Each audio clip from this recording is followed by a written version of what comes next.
Bienvenue, merci d'être avec nous pour cette nouvelle formule de Reporter Le Doc, le magazine de reportage long format de France 24.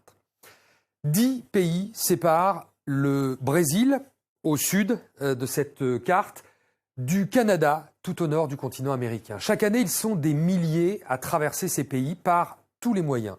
Ils viennent de Cuba, du Venezuela ou d'Haïti, mais aussi, plus récemment, d'Afrique ou d'Asie. Et chaque année, cette route tue.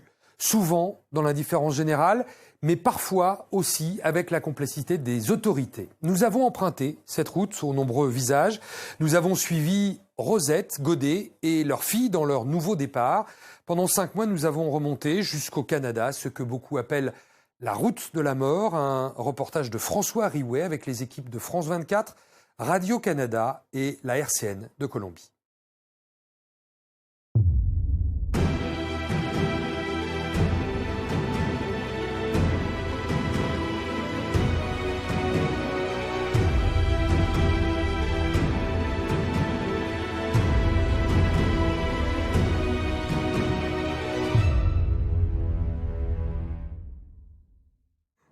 Jésus, merci Seigneur. Jésus.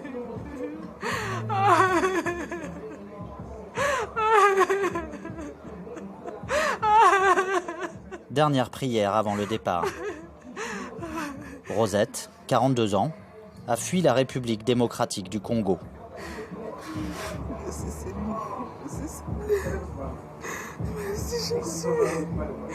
Demain, dans le plus grand secret, elle prendra la route avec son compagnon et ses filles, Maria, 5 ans, et Pauline, 13 ans.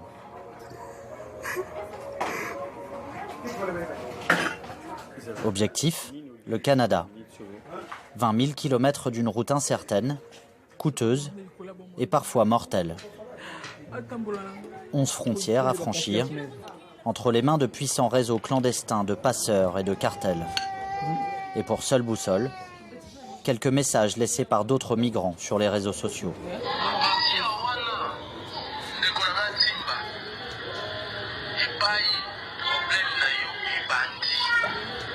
Il a dit ceci. Dès que vous arrivez en frontière, il y aura des taximens. Ce taximens-là, les taximens à la frontière jusqu'au Pérou, on paye 100 réals. Il faut faire attention, ces taximens sont des traîtres. Son mari, Godet, ne montrera pas son visage.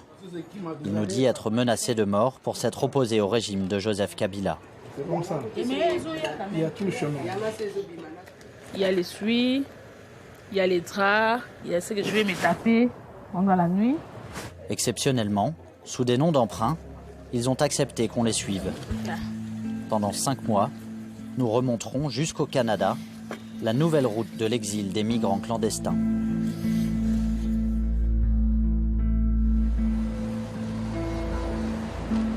Sao Paulo, ville-monde de 12 millions d'habitants.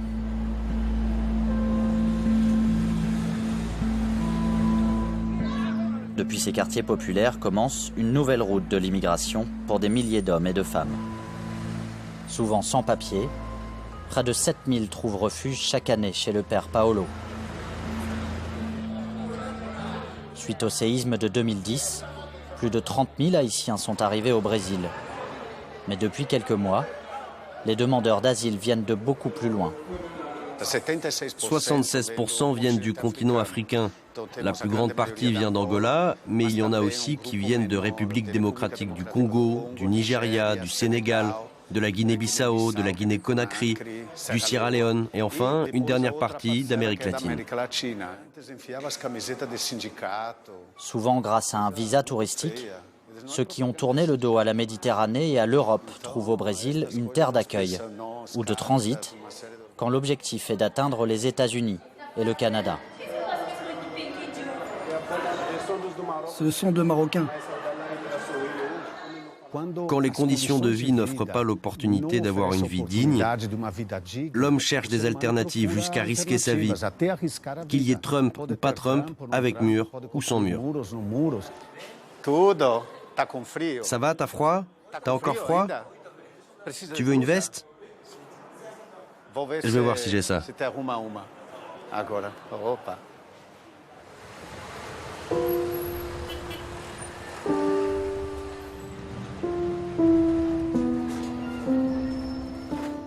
Chez Rosette, c'est l'heure du dernier tour de clé dans la porte.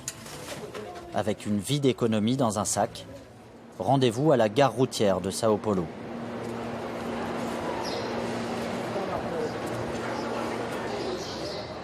Rosette et Godet ne voyagent pas seuls.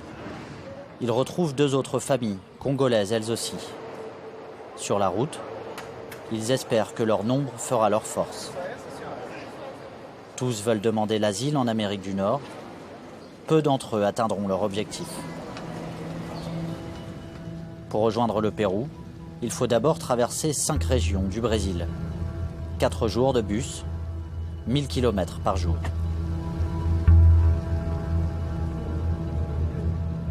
Si tu marches dans les feux, tu ne te brûleras pas et la flamme ne t'embrassera pas, car je suis l'Éternel ton Dieu. Il me rassure, il a déjà préparé mon chemin, je sais que je marche avec l'Éternel, là où je serai, il ne me laissera pas, il est toujours avec moi. S'ils parviennent à atteindre le Canada, Rosette et Godet demanderont l'asile politique. Moi, je ne souhaite pas vivre hors de mon pays. Je ne souhaite pas. Je suis ainsi dans cette condition-là parce que j'ai quitté mon pays en fuyant parce qu'il n'y a pas la bonne gouvernance, de mauvais esprit de nos dirigeants. Vous, les Blancs, vous ne sortez pas dans votre pays parce qu'il y a la paix, il y a la démocratie. Mais nous, nous sortons parce qu'il n'y a rien. Il n'y a rien. Alors, il faut que vous, le blanc, vous nous supportez dans votre pays, parce que tout cela est causé par le blanc. Les escales s'enchaînent. Quand il y en a, les hommes du groupe se connectent au réseau Wi-Fi pour trouver quelques repères en ces terres inconnues.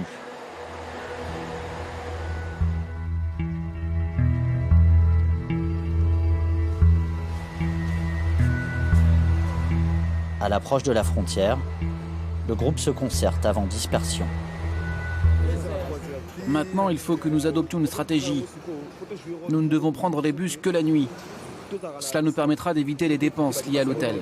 Nous sommes réunis ici entre nous pour prendre une décision ici. Nous allons quitter ici pour la frontière. Nous allons prendre les taxis. Il faudrait que nous restons un.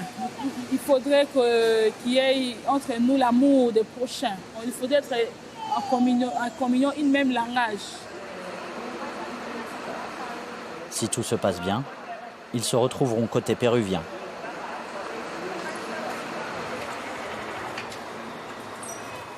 Il faut partir en taxi jusqu'à Assis-Brasil. Ici passent la plupart des migrants sans papier vers le Pérou.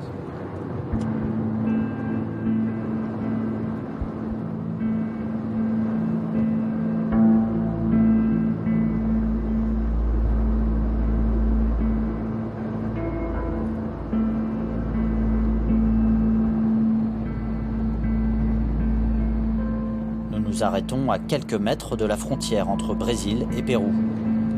Pas question de franchir la ligne en taxi. Godet a négocié avec un passeur pour éviter tout contrôle d'identité. Nous avons battu jusqu'à 50, nous avons négocié avec jusqu'à $50 à chacun. Oui. Bon, c'est normal parce qu'il doit se payer aussi les policiers pendant en cours de route. Il faut qu'il reste avec quelque chose.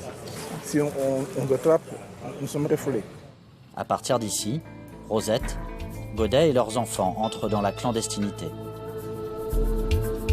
La camionnette des passeurs s'éloigne et franchit le poste frontière, sans aucun contrôle.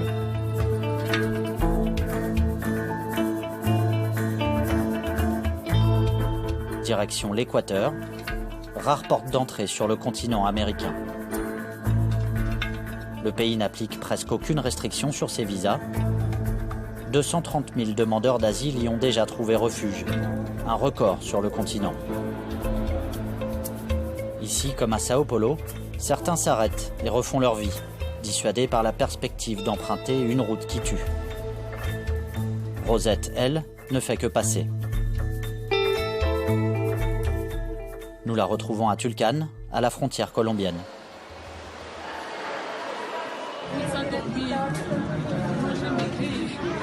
L'important c'est que nous avançons, nous atteignons notre objectif, c'est ça.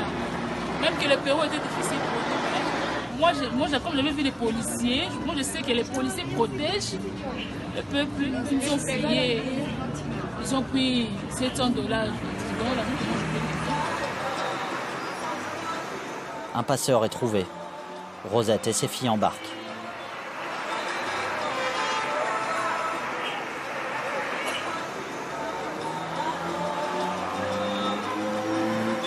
Ici, l'immigration colombienne opère des contrôles d'identité aléatoires. En cas d'arrestation, les clandestins sont renvoyés en Équateur. Rumichaca est l'un des postes frontières les plus fréquentés du pays. À la nuit tombée, Rosette et son groupe s'en remettent aux passeurs pour se fondre dans les trafics. Ils ne savent pas si ces trafiquants sont de bonne foi. Il faut être honnête dans ce que l'on fait, mais certains trafiquants ne le sont pas. Du coup, c'est comme signer son arrêt de mort. Les trafiquants veulent les y amener de façon clandestine. Ils veulent les voler, les agresser, profiter d'eux, violer les femmes.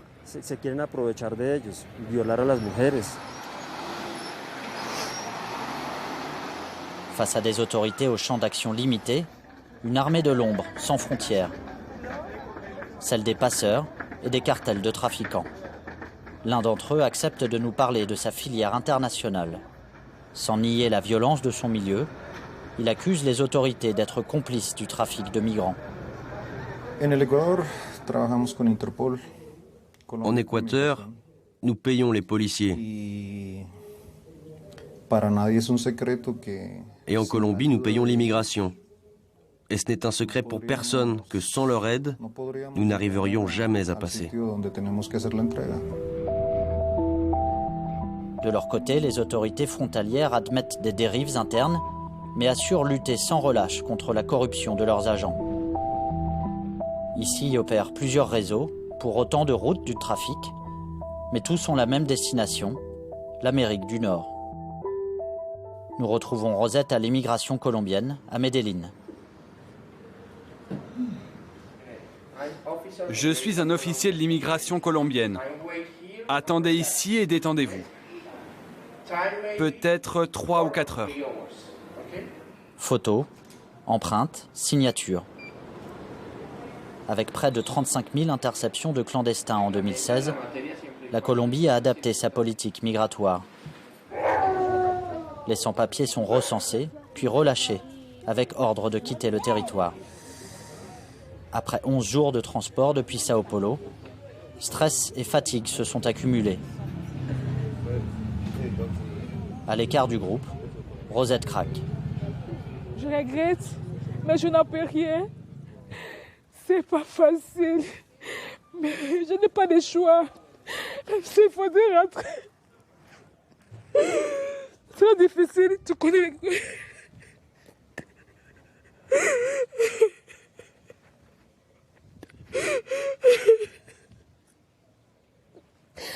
Je regrette. J'ai l'espoir, c'est Dieu là qui va me faire arriver jusqu'au bout.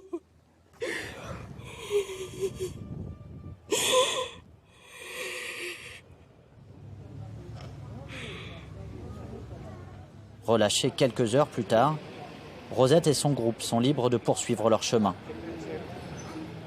Devant eux, à une journée de bus, l'étape la plus meurtrière de cette route interminable.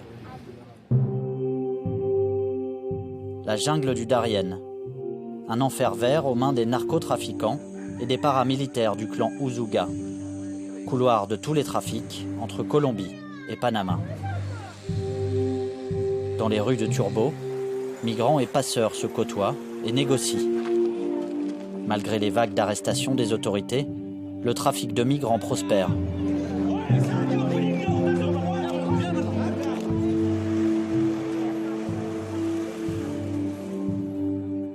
D'ici, il faut ensuite traverser le golfe d'Urabá pour atteindre Capurganá. Les eaux du golfe sont capricieuses, les embarcations parfois fatiguées, naufrages et noyades sont fréquents.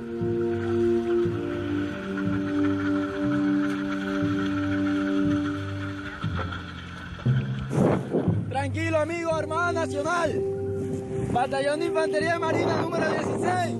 Mantenga la calma. Sur terre comme sur mer, les opérations de contrôle et d'arrestation se poursuivent pour démanteler les réseaux de passeurs. Mais peu importe les obstacles quand on fuit une mort certaine. Moi aussi, je suis somalien. Ma famille est morte, mon père, mon frère. Seule ma mère a survécu. Tous les autres sont morts.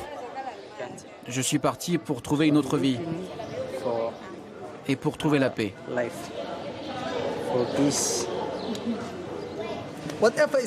On fuit de gros problèmes, donc quoi qu'il arrive, on est prêt. Qu'on vive ou qu'on meure, on avance. Capurganá, dernière étape avant la jungle. Dans ces hôtels colorés, deux mondes se croisent. Touristes et migrants, étrangers en vacances, étrangers en exode. Après une panne en pleine mer, Rosette et son groupe viennent de débarquer.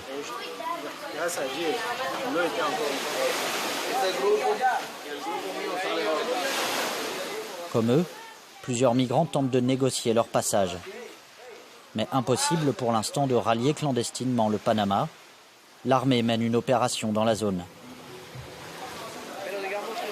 Si tu traverses les eaux de la mer, les fleuves ne te submergeront jamais. Et moi, j'ai vécu ça aujourd'hui. L'image que j'ai, je vois qu'il y a encore un espoir, il y a encore un avenir devant moi. Je vois qu'il y a encore de bonnes choses que Dieu est en train de me réserver. Parce que je sais qu'en voyant géographiquement parlant, là où je viens, c'est loin. Mais là où je vais, ce n'est plus loin.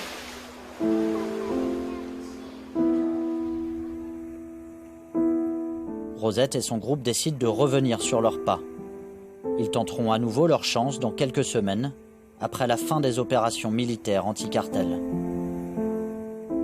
Notre équipe, elle, poursuit le tournage. Pour emprunter le même chemin que les migrants, nous sommes contraints de payer un passeur.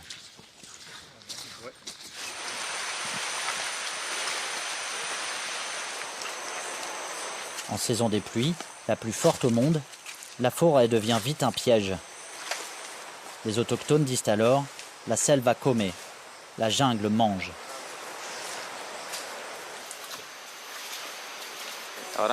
Là, pour l'instant, ça va. Il y a peu de passages. Ça peut être bien pire.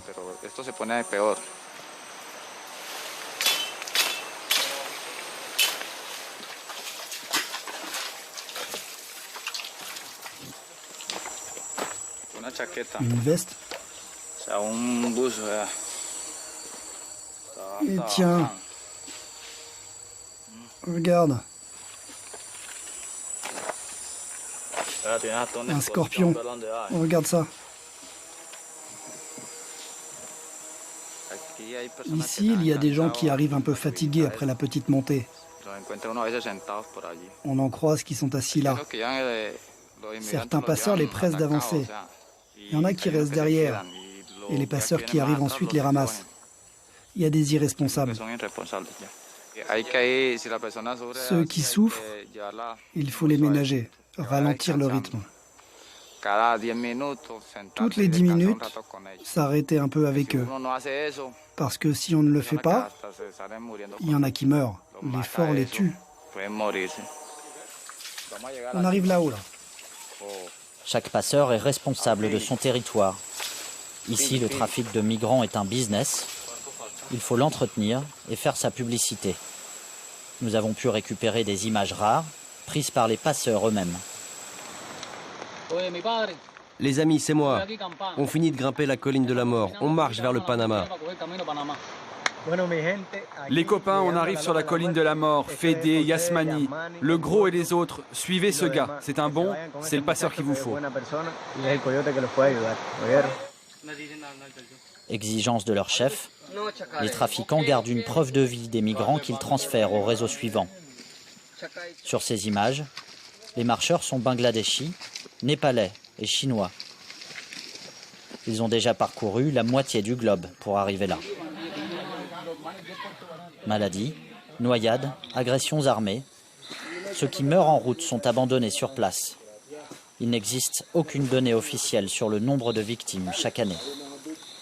Leurs histoires se perdent dans ces coulées de boue et de pluie. Sur notre chemin, voici malheureusement le cadavre d'un migrant qui a péri en route pour le rêve américain.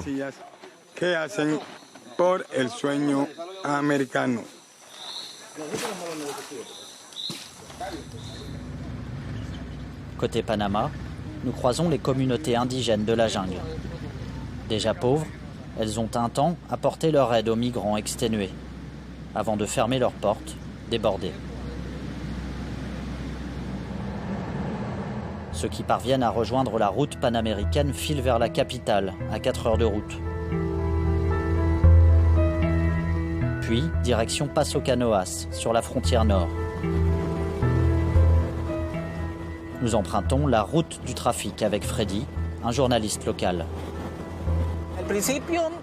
Au début, ça a commencé avec des groupes de 10, 15, 20 personnes. Mais depuis un an, novembre et décembre, à la frontière entre le Costa Rica et le Panama, c'est devenu complètement fou parce qu'il y avait entre 5 et 8 000 étrangers. Dès que les migrants arrivent en Équateur, les passeurs et leurs réseaux sont déjà présents. Ils communiquent entre eux au Panama et au Costa Rica pour déterminer précisément quel groupe ils vont transporter de Paso Canoas au Nicaragua.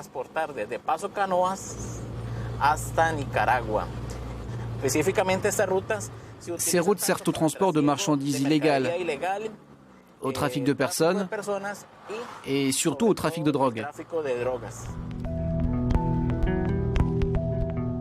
D'ici, il faudra débourser entre 350 et 500 euros par personne pour passer au Costa Rica.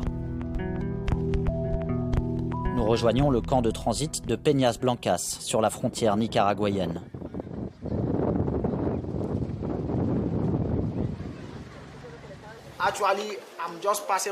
Je ne fais que passer, mais vraiment, Costa Rica, je n'oublierai jamais. Merci Costa Rica, je t'aime. Ici, personne ne s'attendait à vivre un enfer dans la jungle du Darién. 15 jours dans les forêts, il y a les gens morts. Il y a les autres familles qui viennent, tu vois, papa mort, on a resté avec les mamans, avec les enfants. Moi, j'ai vu une autre fille, un fille de 35 ans mort devant moi, nous étions ensemble. Les gens morts. Maintenant, si tu me vois comme ça, c'est grâce à Dieu. C'est grâce à Dieu. Si vous m'entendez, ne pensez pas à prendre cette route, parce qu'elle est mauvaise, très dangereuse. Pas de place où dormir dans la forêt, des serpents, des pythons, l'eau, les scorpions. Je ne conseillerais pas même à mon ennemi d'aller dans cette forêt.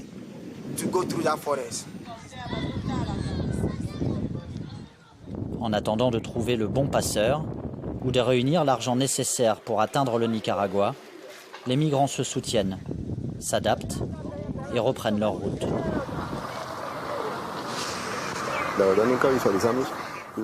Vraiment, personne n'a vu venir l'arrivée massive de ces gens qui viennent d'Afrique, d'Asie du Sud, de pays comme le Népal, le Bangladesh, le Sri Lanka, du Burkina Faso.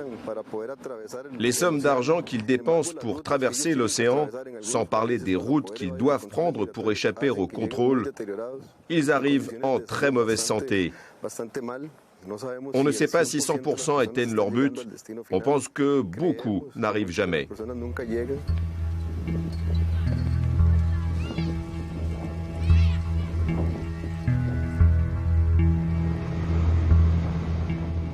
Nous reprenons la route pour rejoindre le Nicaragua. Mais arrivée à la frontière, notre équipe est interdite de passage. Les autorités veulent éviter toute question liée au trafic de migrants.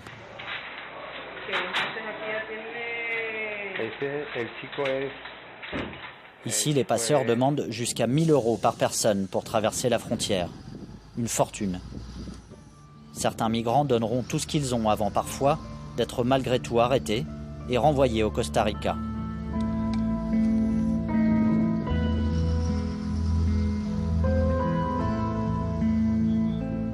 Nous suspendons notre tournage.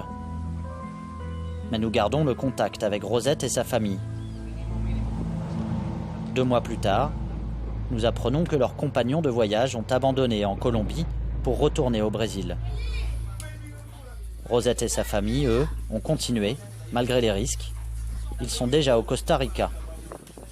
Ils nous envoient ces images prises avec leur téléphone. Après avoir échappé à la mort dans la jungle du Darién, choqués mais heureux, ils ont pu rejoindre le camp de transit où nous nous étions arrêtés. Cas des réfugiés au Costa Rica, la Cruz. C'est la Cruz. Mais l'étape est brève. En 6 jours, Rosette et sa famille traversent 4 frontières. Grâce à un passeur, ils contournent par bateau une partie du Nicaragua, avant de rallier, à pied, le Honduras. Des kilomètres de jour comme de nuit.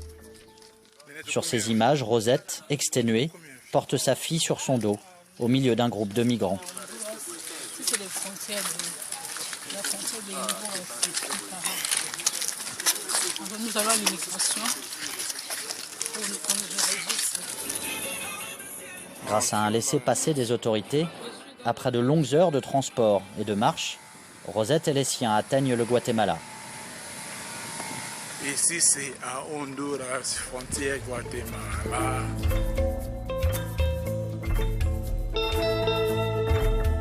Pour passer au Mexique, il faut ensuite éviter la noyade sur les eaux du Rio Suchiate et ses embarcations clandestines faites de chambres à air de camions et de palettes de bois. Papa, retiens ce côté pour pas que ça tombe dans l'eau.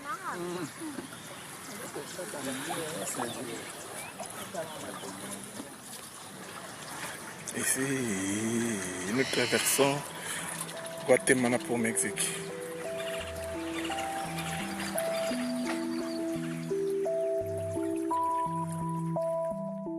Nous parvenons à les contacter, puis à les rejoindre à Tijuana, à la frontière avec les États-Unis.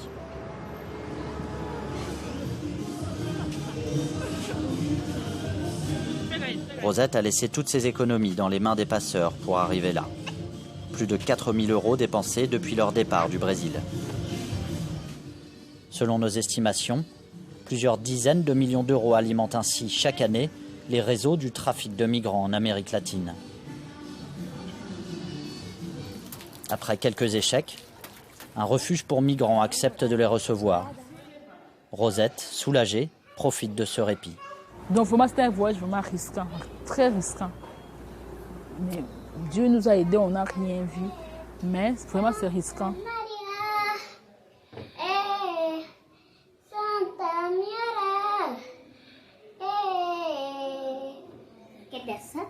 Si, je suis contente de ça parce que c'est que je suis déjà à la frontière. Je suis dans la ville, la dernière ville de Mexique.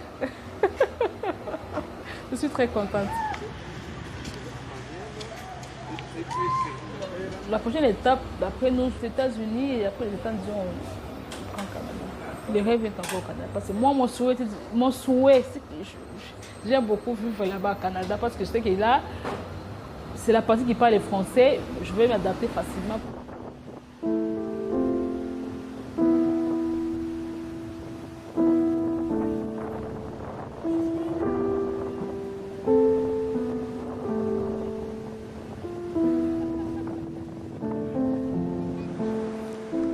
Les États-Unis sont à portée de main. Mais il faudra encore des jours, des semaines avant d'atteindre le Canada. Les deux pays ont un accord migratoire. S'ils sont contrôlés aux États-Unis, Rosette et sa famille ne pourront plus demander l'asile au Canada. Il faudra donc traverser clandestinement le pays de Donald Trump. Il faudra cette fois survivre au désert, aux miliciens armés et aux cartels entre Mexique et États-Unis. Selon l'ONU, plus de 400 migrants sont morts en 2017 sur cette frontière. Pour d'autres, la route se poursuit avec une demande d'asile aux autorités américaines au poste frontière de Tijuana. San Diego, dans ces centres où la détention peut durer jusqu'à 6 mois, et malgré nos nombreuses demandes, nous ne serons pas autorisés à filmer. Entre ces murs, les détenus attendent la libération ou la déportation. Souvent, sans réelle assistance juridique, dénoncent régulièrement les avocats spécialisés en immigration. Les choses ont évolué et ont empiré ici. L'Amérique a changé d'attitude face à l'immigration. Ce ne sont pas des camps de réfugiés. Ils les détiennent dans de vraies prisons. Ils ne font pas de différence entre un terroriste, un criminel et un demandeur d'asile. Et c'est toute l'ironie de ce qu'est devenu l'Amérique. La statue de la liberté qui dit « Envoyez-moi vos fatigués, vos pauvres, vos persécutés » que l'on peut voir dans la baie de New York, cette image est ternie pour toujours. On devrait changer la statue, peut-être l'amener au Canada.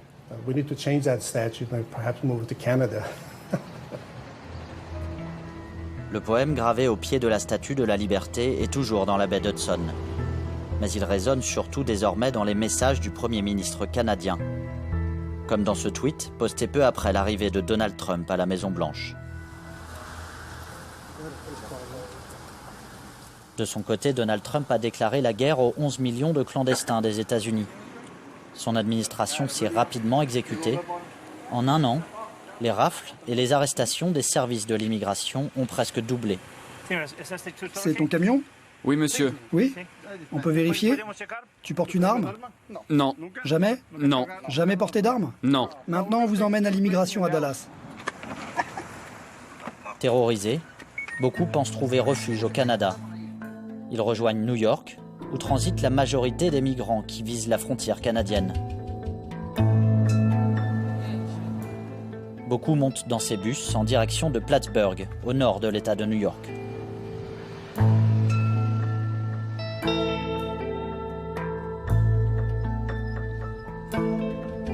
À bord, au milieu de la nuit, Adams, 17 ans, accepte de nous parler. Suite à un conflit d'héritage familial au Nigeria, Adams dit avoir fui une mort certaine. Je veux étudier, aller à l'école. Je ne connais personne au Canada. Je n'y ai pas de parents. Je n'ai pas le choix. Je ne veux pas être envoyé chez moi. Parce que je sais ce que Trump est en train de faire. Il y a 3 jours, 5 Nigérians ont été expulsés. Les 5, devant moi. J'ai peur. Je ne sais pas ce qui va arriver. Grâce à un visa de tourisme, il a pu rejoindre directement New York en avion. Pour lui, la route sera courte. Il espère trouver refuge à Montréal. Plattsburgh, 4 heures du matin. Adams trouve un chauffeur de taxi pour l'emmener à la frontière.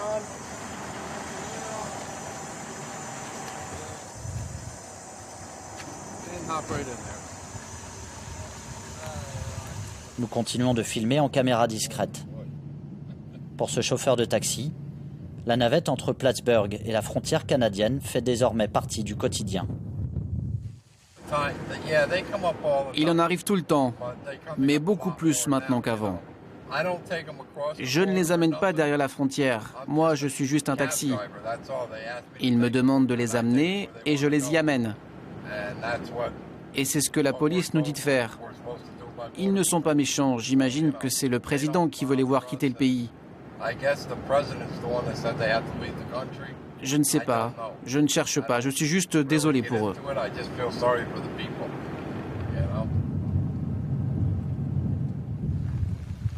Signe d'une affluence discrète mais régulière, 3 taxis se succèdent dans cette impasse, en pleine campagne. J'ai peur. Je ne sais pas ce qui va se passer. Notre chauffeur essaie de rassurer le jeune migrant. Tu vas voir un passage. Ils vont venir vers toi, écoute-les et marche vers eux.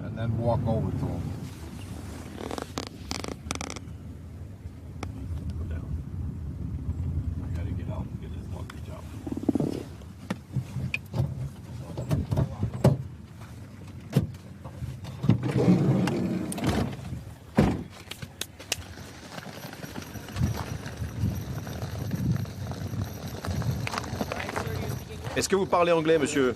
Oui. Ok, ne traversez pas ici. Si vous traversez, on vous arrête, ok? Arrêtez-vous là. On est la police, pas la douane. Si vous traversez ici, on vous arrête. Vous comprenez? Oui. Si vous voulez entrer légalement au Canada, vous devez aller à l'est, à un poste frontière. Si vous traversez ici, vous serez en état d'arrestation. C'est la police, vous voyez? Oui. C'est votre choix. Si vous passez, on vous arrête, ok? Ok. Ouais. Être arrêté, c'est aussi pénétrer sur le territoire canadien. Dans quelques heures, Adams sera transféré à Montréal. La procédure d'asile durera des mois. En cas de refus, les migrants sont expulsés par avion vers leur pays d'origine.